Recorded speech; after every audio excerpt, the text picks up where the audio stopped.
Ladies and gentlemen, this Dudula operation, according to my point of view, the point is uh, it's a lie when Dudula operations say that they are concentrating on illegal foreigners, chasing illegal foreigners. It's not real truth. And the saddest thing in South Africa is that foreigners who are here in South Africa, they are the ones who are owning major companies, big companies that employs many people in South Africa. So now, when you are chasing foreigners, you are also chasing the people, those who created these companies, the owners of these companies. Because I think Dudula operations, they are in denial. And what is their denial? The denial is saying that, no, we are concentrating on illegal foreigners. And that is not true. You people, Dudulas and patriotic, you are not focusing on illegal foreigners. You are concentrating on foreigners. Okay, my point of view is this. What made Hlanhla Lux to dump Dudula operations? If you listen to Hlanhla Lux very carefully, you will hear him say that the moment Dudula concentrated on chasing all the foreigners in South Africa, then that's where he decided to dump Dudula operation. He said, no, I cannot chase every foreigner in South Africa. You understand? Because I can give you an example. Name any major company in South Africa. If you make a research, you will find that the major companies in South Africa, the owners, the shareholders, is foreign nationals, white people, Brazilians, people from outside. Even if they are white people, but they are still foreigners. And I'm not talking about those foreigners who were born here and all that. I'm talking about the foreigners, those who leave their countries to come and start companies and businesses here in South Africa. So now, for Dudula, if you are concentrating on chasing everyone here in South Africa, it's up to you. It's your point of view. But what I see is, if you force these companies to employ South Africans, I don't know what will happen, because it seems like now employers are being forced that, you must force you must employ South Africans. You don't have to employ foreigners. So, and these employers, they have been working well with these, foreigners. They have been working well. The reason with South Africans, even if you people deny, South Africans, most of the time, we are choosy.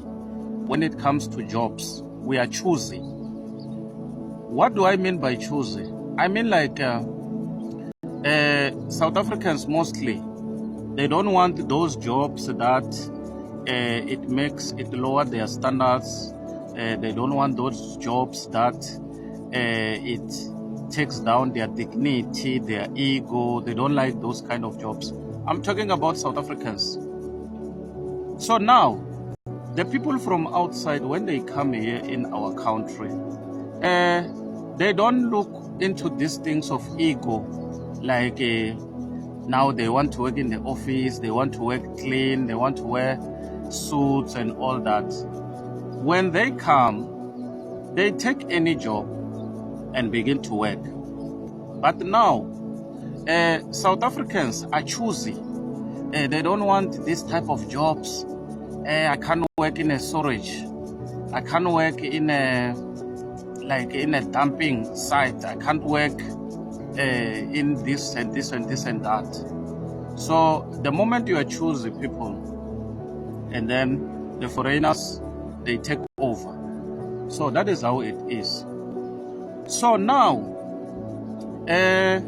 of course, the foreigners have left, or they are leaving South Africa.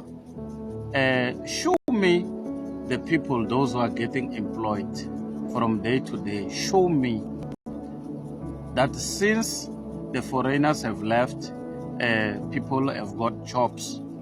Show me those people. I want to see them. I'm not saying that there are no people, because the major thing here in South Africa which we need to solve, I don't think it's an issue of chasing other people. I think what matters most is the issue of making a law that will enforce any employer or any company to employ South African first, and that if it can be made as a constitution or in the clause, then it can work very well. Because these things of chasing foreigners, you are even chasing the employers. Many companies, they have closed because the owners of those companies as well are owned by foreign nationals. Let's talk about Vodacom example. Make a research and find out who is the owner of, CEO of Vodacom. So if you want to check very well, you can see that the CEO of Vodacom is not a South African. Check even other major companies in South Africa. The owners of these companies are not South Africans. Very big company. Okay, how many employees are working at Vodacom? How many around South Africa? There are many. There are lots of branches around South Africa for people, those who work in Vodacom.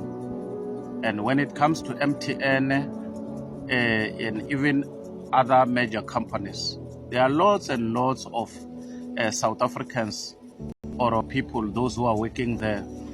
So, good people, I think what needs to be done in South Africa is to enforce a law and in the constitution that can say South Africans first.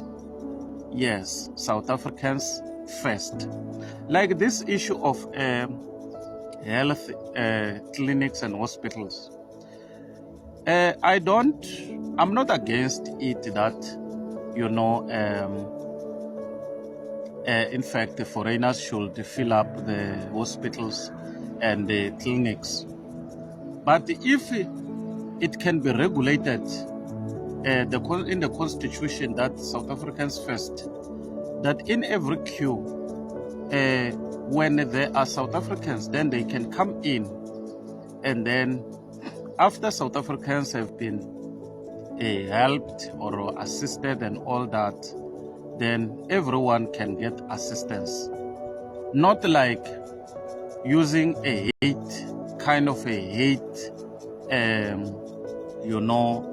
hateful laws or hateful principles to even say that we are not going to help foreigners and all those kind of things.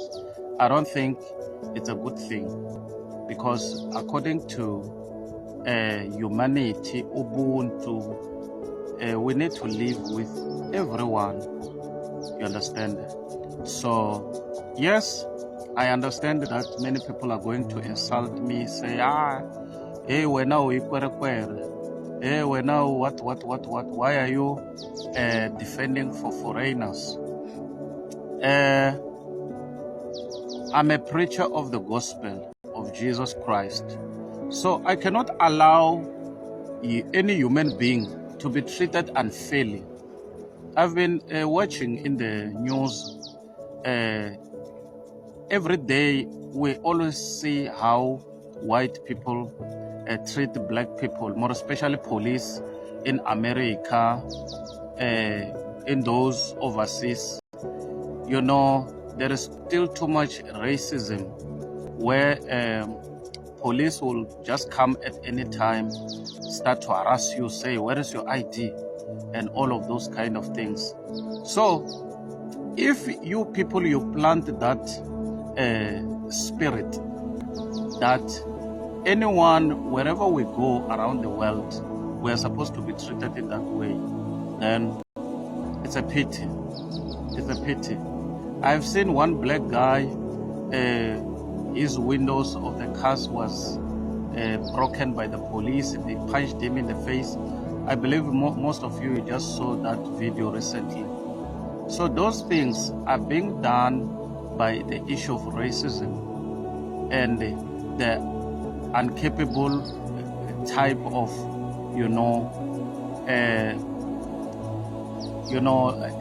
in fact, the irrational lack of love and racism from police. Anytime when you are in America, Canada, and other parts of the international world, when you are just walking, they will come police and harass you, all of those kind of things. So is that how are we supposed to live here in the world? More special to us as black people, because when you are black, you are being harassed everywhere. I take these words of Julius Malema when he say, black is hated everywhere. I saw that guy, the guy who said I can't breathe, when one of the police have put his knee here until his spirit came out. He said I can't breathe until he died. The police, they just found him and then they started choking him, and then without doing anything wrong. Like in overseas, in America and other parts of Asian countries, when you are black, you are already a suspect. When you are black, you are already hated for who you are. When you are black, in fact, you are a number one suspect. Police must come and interrogate you, like, yeah, who are you? Give us your ID. And then when you refuse, then they will begin to beat you up, choke you, do a hell lot of things as if you are not a human being. So when I check this issue of a Dudula operation, it's like here in South Africa, these things is not done in white to black. It's done black to black. But in overseas, these things is done in white to blacks. So please, people, let's try up something. Let's try something else. Hating your brother or your sister is unuseful. Hating another person, it's not useful. Unless if people you say, no, let these people get documented, like Julius Malema said, that it's better we make these people to be documented, because since there is no fence here in South Africa, anyone just come in and go, and then if you take them, you put them there outside to their countries, they will come back. They will keep on coming back because there is no fence. No fence. You understand? So that's my point of view for now, ladies and gentlemen. Yes, I understand what Dudula operation is trying to do. Excuse me, but in the long run, it's going to backfire, because even us, when we go to other countries around the world, they will ask us, are you a South African? When you say I'm a South African, then they say, go back. If you are a South African, go back. Because I saw another video, there were Nigerians. They were saying all South Africans must leave Nigeria. You understand where these things is leading us to? Nigerians